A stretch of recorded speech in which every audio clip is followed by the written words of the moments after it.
যারা বেহেশতের সার্টিফিকেট দেয় কি দেয়, বেহেশতের সার্টিফিকেট প্রতিনিয়ত বিক্রি করে। দেখবেন যে এখন প্রতি পাড়ায় পাড়ায় কিছু হুজুরেরা আসে, আয়োজন করে এখানে বেহেশতের সার্টিফিকেট দেয়। তো এই বেহেশতের সার্টিফিকেট দেওয়ার থেকে আমরা একটু সাবধান হতে হবে।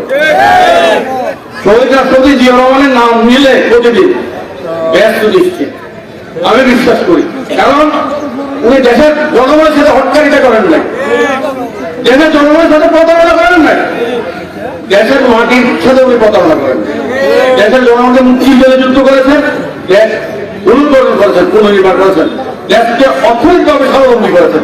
সুতরাং ওনার নাম যোগ্য বরং বেশ যেতে পারে। আর যারা বেহেশতের সার্টিফিকেট দেয় এদের থেকে একটু সাবধান থাকবেন। আমরা সবাই মুসলমান পাঞ্জাবি নামাজ পড়া করি,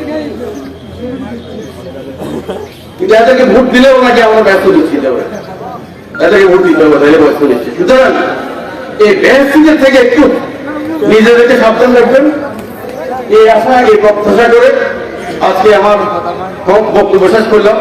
বাংলাদেশ জিন্দাবাদ, বাংলাদেশ জাতীয় জিন্দাবাদ, শহীদ রাষ্ট্রপতি মোরক, দেশমাতা খালেদা জিয়া জিন্দাবাদ,